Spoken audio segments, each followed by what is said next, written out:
Okay, so now we're at the point that we're ready to start using the tools to help us develop our talents.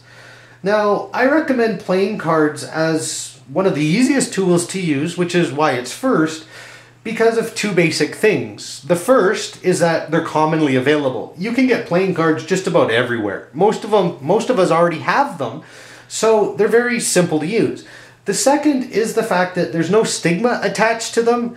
If I want to use them in public, it doesn't matter, right? If I wanted to use, say, psychic flashcards in public, people are going to probably look at me funny, and that's just not going to be very beneficial for me developing my abilities using these tools. So playing cards are an excellent way to begin.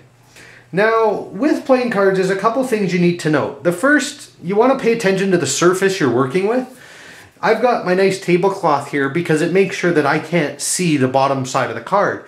If my table was really shiny, then having the card raised up, I could actually see its reflection in the surface, and even if I'm not paying attention to it, my unconscious mind is going to, and that means we're not using our gifts, we're just using what we see, and so that's not a good idea. Another one is, if you're, say, using the deck, I've seen lots of people where they'll just slide the top card.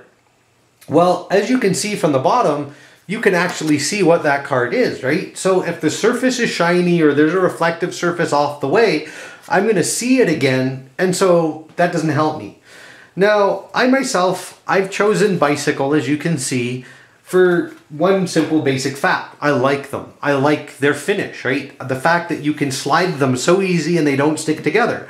Now, when you're picking a deck, pick whatever one you want. I just did it because I like that. It is purely a matter of personal choice. If you like another deck, go for it. It makes no difference.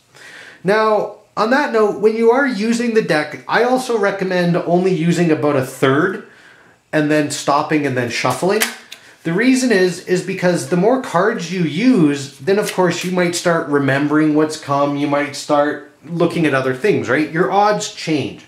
If you're only using a third and then shuffling, you never have a chance to manipulate the cards because you just don't have enough of them, right? So it gives you your best odds. Now, with the three decks that I'm going to use, they're all different. I just wanted you to introduce you to them. This deck here, the green one, I'll use later on, but it's a very difficult deck to use because everything is basically the same. Everything's green with white. There's no variation, there's no distinction. For some things, that is actually going to mess you up. So for some, it's better. So I will use them later and I'll show you where they're best used. This purple deck is much more what we're used to, except that the suits are basically of the same general color. One is mauve, the other is violet, or whatever you want to call them. So this, in some ways, would be a very okay deck, but in others, it would actually mess us up. So I'll use them later, but this is the deck I'm going to use for the first, because it's what we're used to, right? It's the traditional black and red deck, as you can see. Now, the reason that we want to use the black and red is because the very first thing we want to focus on is black and red, right? The deck is divided equally into black cards and red cards. And so the easiest way to use the deck is just to focus on those two colors. If everything's white, I can't do that. If everything's a shade of violet, it's harder to do. So having the black and red offers the best level of contrast, and there we go. Now, I'm going to talk about the first two levels of difficulty with the cards together because they're basically identical. How to use them with each of the abilities is exactly the same. It's just a matter of what we're looking for. So, of course, the first is we're looking for the black and the red. The next, of course, is that we're going to focus on the individual suits, right? So, as always, we have the four suits, right? We've got spades, hearts, clubs, and diamonds, right? Both, of course, are equal, you know, the hearts and the diamonds are red, the spades and the clubs are black. So, that's why they're so similar, because you're using them, right? So, all you do, you basically just start by shuffling them, and then just go through. So the red and the black, you just sort of hold them up and figure out what it is. This one's black, red, black, red, black, black, red, black, and red.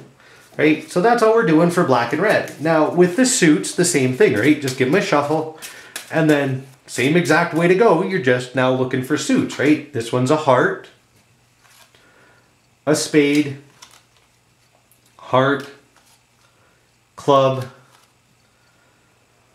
club, club, diamond, diamond, spade, spade, and club. And then of course just stop and reshuffle. Now, when you're using each of the abilities, like I said, it's basically the same for both of the two different difficulty levels. And what you're doing is you're looking for things that associate with each of the abilities. For example, with clairvoyance, the hope is that you'll actually, with color, get the color. You'll see red or black. If it's the suit, then the hope is you'll see a heart, a diamond. Now, you may not get direct, you may also associate. And what that means is you're going in a roundabout way. So if I wanted to say a heart, I might not actually see this heart. I might actually see something that represents a heart, right? I could see the physical organ heart. I could see a wedding, right? Which of course is a lot about love and heart. I could see someone digging a hole, right? A type of shovel is called a spade, which associates with the spade. I could see clover, right? Which is about the same shape as the club. So direct or indirect. Right? Now with the clairaudient, I'm hoping to hear it, right? I'm hoping to hear red or black. Red and black don't have their own sounds, but they're names, right? Now with the suits, I'm hoping again, same thing, heart, spade. But the association is also there, right? I might actually hear a heart, thump, thump, thump, thump, thump, thump. Well, there'd be heart, right? I might hear the sound of digging, someone, you know, using the spade, the shovel, right? So again, it associates. Now, with that, you can also do something on the version of yes and no, right? You can ask, is it a spade? Is it a heart? And listen for the answer, right? Do I hear yes? Do I hear no? You can't do that with vision so much. You could train yourself, but it's not the best use of it. But with audient, you can. Now, with clairgustatoris and clairtactile or olfactus, you're basically looking for associations, right? Like black. There's things that are black, but black itself doesn't have a color, right? So if you get something like black licorice, well then of course that's black, right? Something like strawberry could be red. And if you're looking for the suit, same thing. You might taste clover. Well, there's the club again, right? You might taste dirt. There's the spade, right? Whatever. Now, as you're going with that, you can do the yes and no, same idea, right? Except you can go a level interesting because you could have something nice and sweet as yes and something really gross and disgusting as no, right? So then just ask the question, is it a heart? Is it a diamond? Is it red? And away you go. Now, with clairtactilis, the hope is basically that you're going to associate, right? You can't really do as direct. Now, one of the easiest options is to say maybe use body parts, like your hands, right? If I have, say, red, this is my right hand. So then, of course, if I get tingles or whatever on my right, then that's red. If it's on the left, that's black. I could do the same thing like this finger, this finger, this finger, this finger for the suits. I could get hands and feet, so there's 4 with the suits.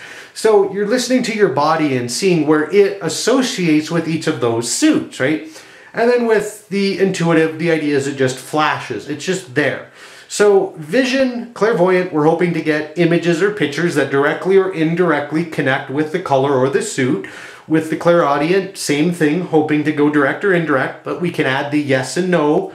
With the olfactus and the gustatoris, we can do the same thing, the association or the yes and no.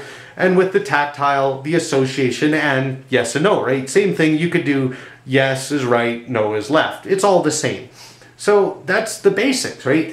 Now, once you're done that, then of course you can add a level of difficulty and make it even harder. So that's it for these two, and use them in progression. Start with red and black, and then later add suits, right? Now, on that same note, quickly, if say you do really good at red and black but are having trouble with the suit, you can limit it yourself going, you know, focus first on red and black and then decide which suit it is once you've got the color. The odds are identical. It's 1 out of 2 twice, which is still 1 out of 4, but just as an option, right? You'd use what's best for you. Use what works for you. So now we'll go to the next level.